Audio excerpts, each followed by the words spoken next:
सहनो भुनक्तु सह वीर्यं करवावहै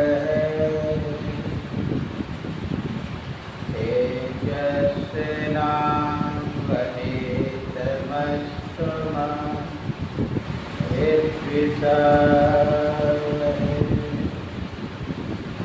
ओम शांति शांति शांति।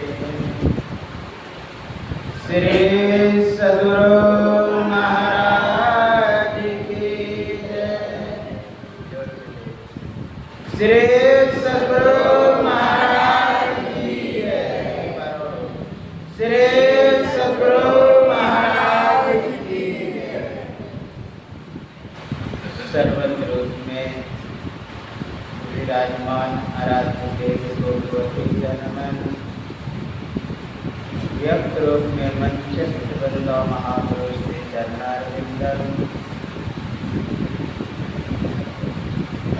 व्यक्त रूप में हमारे अध्यक्ष महोदय, मंत्री, कमेटी के सभी सदस्यगण, पदाधिकारीगण, यत्र तत्र अन्यत्र विराजमान संतजन, व्यक्तिजन, सज्जन वृंद, माता एवं धर्मशीला भक्तिमती बहनों के अंतस्थ विराजमान परमात्मा को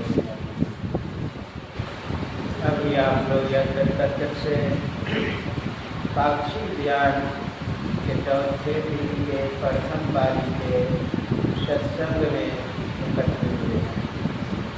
उसमें सदग्रंथ सत्संग योग से वेदवाणी, वेदांत वाणी, संत वाणी और गुरुवाणी को श्रवण कर रहे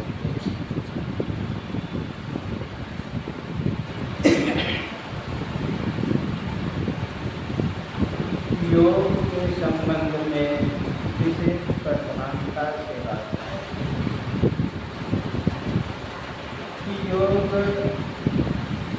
क्या है। प्रसंग में सुना कि ब्रह्मा जी भगवान शिव के पास गए, अर्थात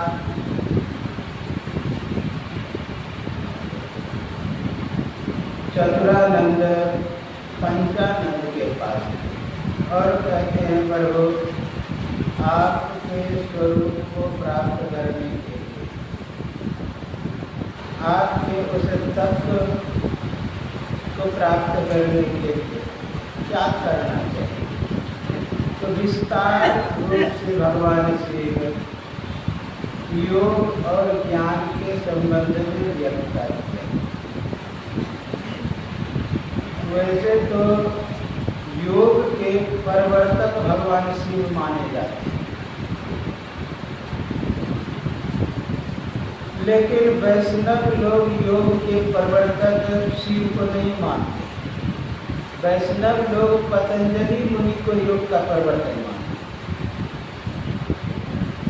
क्योंकि पतंजलि मुनि शेषावतार में लोग मानते, शेष का अवतार, इसलिए योग के प्रवर्तक पतंजलि मुनि। पत मतलब होता है गिरना, जमीन हाथ। पतंजलि की माँ भगवान श्री की आराधना करती, ऐसा कि पतंजलि योग दर्शन बिहार का ही विभूति। तो तप करती थी, सूर्य की आराधना करती थी, तो प्रसन्न होकर के ऊपर से हाथ में गिर सर्प के रूप पत्र को गिरना, जमीन हाथ में। तो माँ पतंजलि मुनि कहते हैं तुमको 80 बोलचाल की भाषा संस्कृत, तुमको 80। तो कहते हैं सबो हम, मैं शाम हूँ। काव्य कुत्र अस्ति, सर्वो हम बोलना चाहिए, तुम सबो हम। कार्य तब मुख्य अस्ति, तुम्हारे तुम जो बोल रही है। तो कहता वही बालक रूप में हुआ और बड़े हो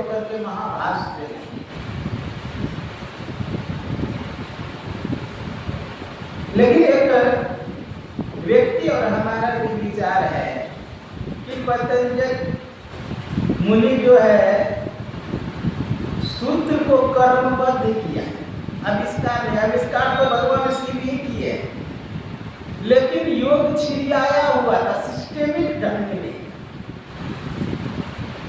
पतंजलि मुनि सबसे पहला सूत्र लिख करके योग को अनुशासित करता है, अथा योगा अनुशासना, मतलब अनुशासित किया, सिस्टम में लाए, तंत्र व्यवस्था में।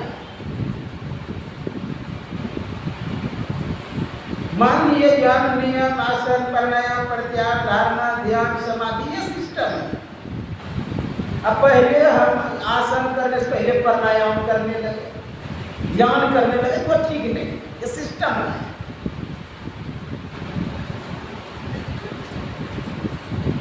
योग किसे कहते? योग शब्द की ओर पहले ध्यान देंगे तो युजीर योग धातु से शब्द बना है, युजीर। य में जो ऊ है, ऊ को अगुण करेंगे, अदय गुण सूत्र है, तो यो शब्द बनता है। जो को झलाम दशम के सूत्र से जो को गौ करते हैं, धनम को जैसे रो को हलम के तो एक संज्ञा पद से योग शब्द बनता है। योग का अर्थ होता है जोड़ना। योग का जोड़ना, लेकिन पतंजलि मुनि ने योग जोड़ना को योग नहीं कहा, जोड़ को योग कहा ही नहीं, उसने वियोग को ही योग कर दिया। इन्होंने कहा नहीं, जुड़ने के बाद परिवर्तन होता है, बदलाव होता है। जैसे दो और दो जोड़ते हैं तो दो किसी और तरह से लिखते हैं और दो किसी और तरह से, जोड़ने के बाद होता है चार, चार किसी और तरह से लिखते। वो कहा ये संयोग है, ये योग नहीं है। जिसका संयोग होगा उसका वियोग निश्चित है। क्या परमात्मा में योग होने के बाद वियोग होता है? शास्त्रों में प्रमाण है नहीं। यह गत्वा निवर्तन्ते नाम दिया, अर्थात जो वहां चला जाता है वहां से लौट करके नहीं आता है। तभी योग पावक देह हरिपद लीन भई जाए नहीं फिरे, वहां से लौटना नहीं होता है। तो वस्तुतः कहा वह योग नहीं है, वो मात्र संयोग है। जिसका भी संयोग होगा उसका वियोग निश्चित है। जैसे दूध में पानी मिला तो एक प्रकार लग रहा है योग, लेकिन ये मात्र संयोग है, योग नहीं है। पानी का स्वाद कुछ और होता है, दूध का स्वाद कुछ और होता है, दोनों को मिला देने के बाद दूसरा ही स्वाद हो जाता है। इसलिए यह योग नहीं। अलग अलग अस्तित्व में पानी भी है, अलग अस्तित्व में दूध भी है, इसलिए नीर क्षीर को अलग करता है। अपने अस्तित्व में वो मिला नहीं पूरी तरह। मिल जाने का मतलब है समुद्र नाम रूप विहाय। जिस प्रकार नदी समुद्र में मिल करके एक में एक हो जाता है, वह है मिलना, वह वस्तुतः योग है। जैसे दोनों हाथों को हम मिलाए, लेकिन आकृति में भेद आ गया। इस हाथ का आकार कुछ और, इस हाथ का आकार कुछ और, दोनों को मिला देने के बाद तीसरा ही आकार बन गया। तो यह कहा योग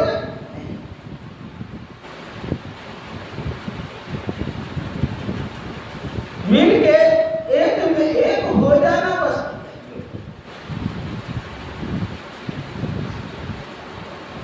जिसका भी संयोग होगा उसका क्यों।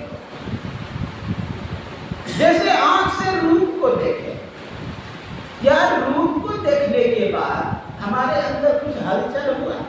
ये तो लग रहा है कि रूप के प्रति योग हो रहा है, हमारा लगाव हो रहा है, प्रीति हो रहा है। या हमें रूप को देखने के बाद अंदर में कुछ हलचल हो रहा है? क्या अंदर में कुछ भाव आ रहा है, कुछ परिवर्तन हो रहा है? अगर हो रहा है तो वह योग नहीं है। स्वाभाविक है, दृश्य को देखने के बाद दृष्टा का भाव बदलता है। आप जैसा रूप देखेंगे वैसा भाव आने लगे, चिंतन गुनापन होने लगे। एक बार जय घोष करें, बोलिए श्री सद्गुरु महाराज की जय। तो यह योग नहीं,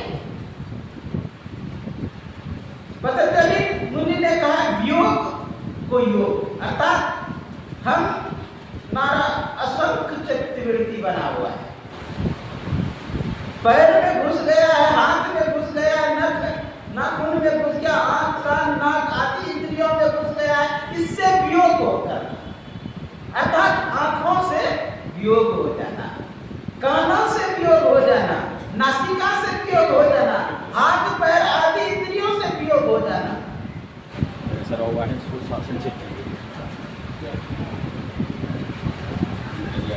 बोले श्री सद्गुरु महाराज की जय, श्री सद्गुरु महाराज की जय, श्री सद्गुरु महाराज की जय। तो योग को ही योग अलग हो जाए। हाथ में पैर में आदि इंद्रियों में जो चित्त प्रवेश कर रहा है, इससे चित्त को अलग कर। योग चित्तवृत्ति निरोधा, जिसमें योग हो रहा है, जिसमें लगा हो रहा है, जिसमें आसक्ति हो रही है, उससे भी योग होगा, वस्तुतः योग।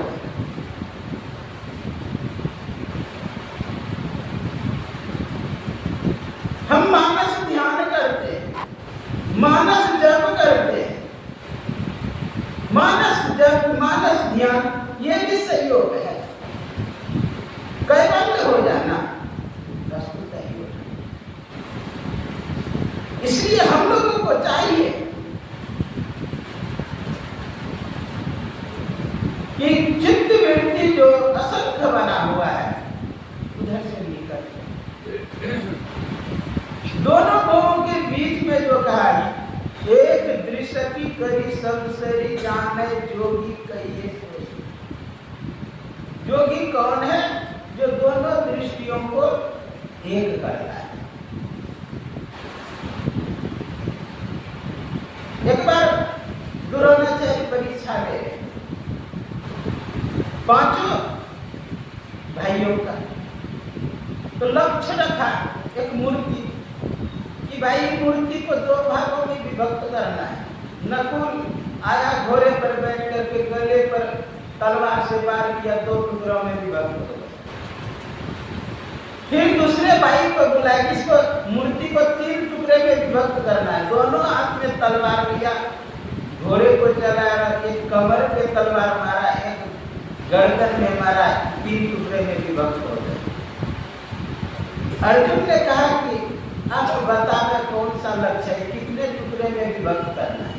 कहा तुम घोड़ा हमको बैठे, घोड़े को स्पीड किया, जो लक्ष्य था वहां पर जाना था। ज्यों ही बीच में पहुंचा तो कहता है कि बाएं आंख में निशाना लगा। ज्यों ही कहा बाएं आंख में निशाना, तुरंत मन को एकाग्र किया और बाण चलाया, बाएं आंख में लग गया।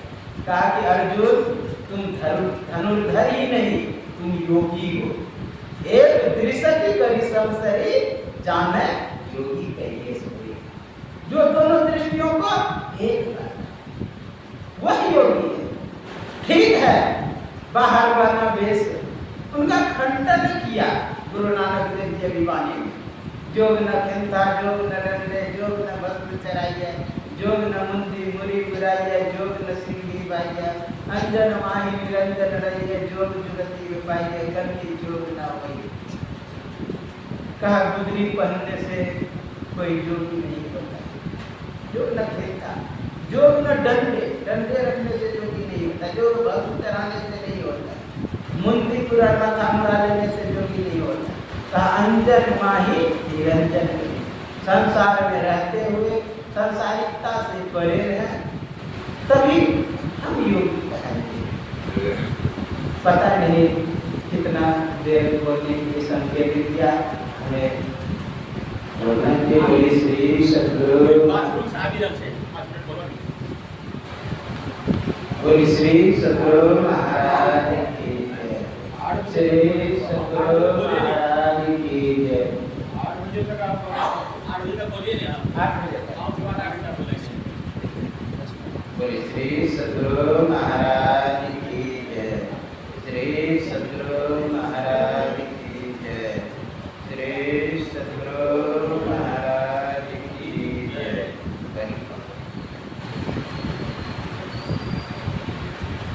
योग के संबंध में सुन रहे थे और हमारे अध्यक्ष महोदय प्रश्न भी बीच में डाले। यहाँ से योग का संबंध है, योग के विषय में चर्चा कर रहे, प्रश्न करते हैं राधा है तो मैं होगा तो जो आपका प्लान है तो डिटेल कीजिएगा योग पर ही प्लान का भी प्रश्न। श्री सद्गुरु महाराज की जय। श्री सद्गुरु महाराज की जय। श्री सद्गुरु महाराज।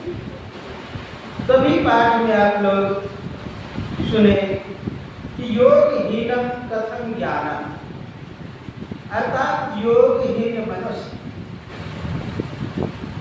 ज्ञान को कैसे प्राप्त कर सकते। योगहीनम कथम ज्ञान, ज्ञान कैसे?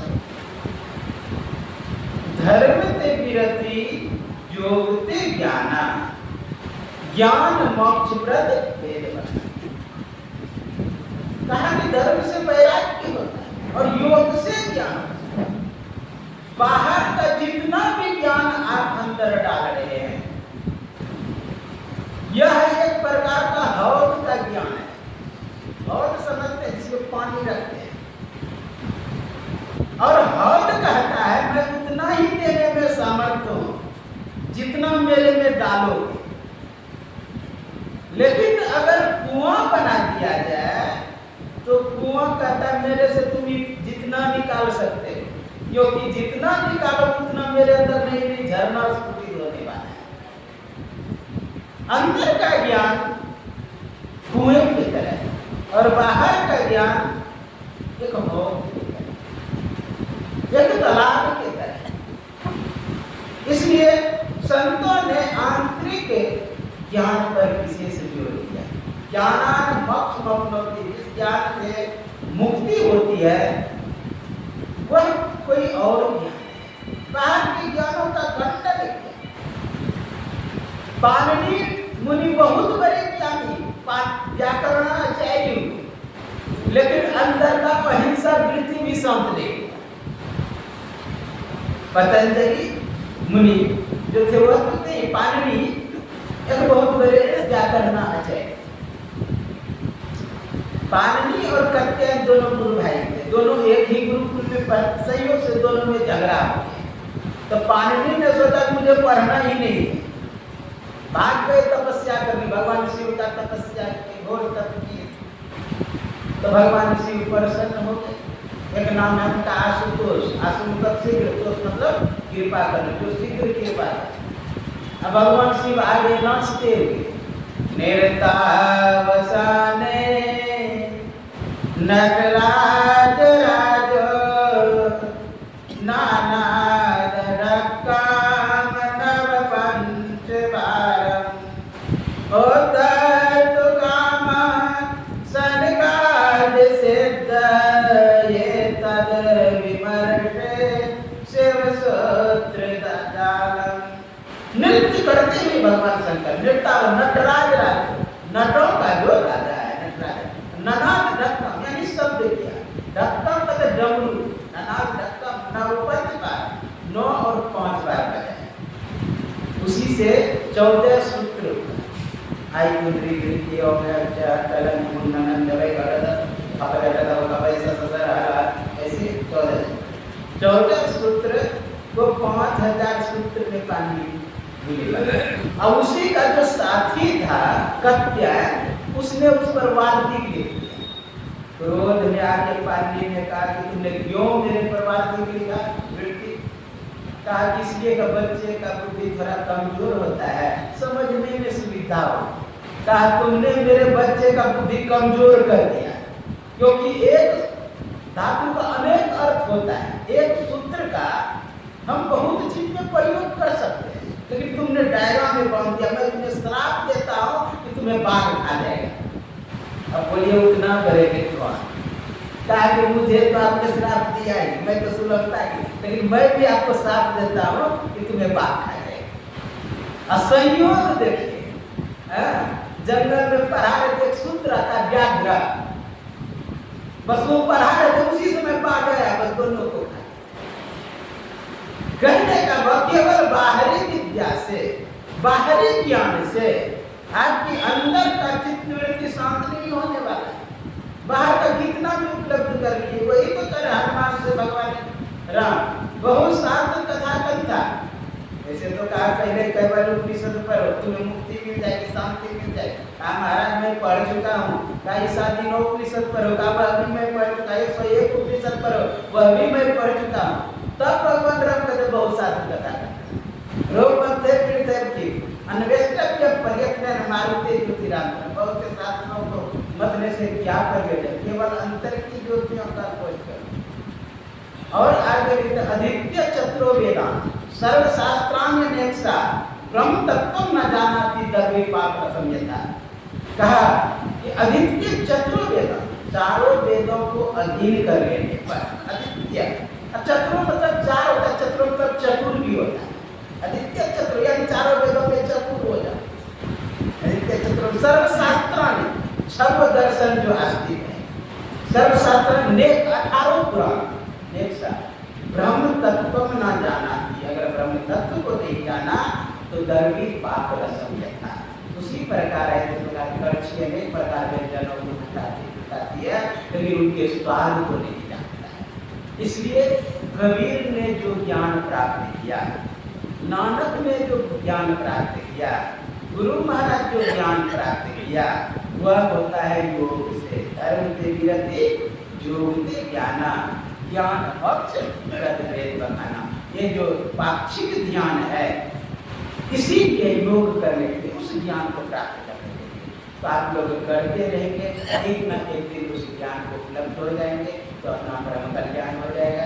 ये आपकी सेवा में का बोलिए श्री सद्गुरु महाराज।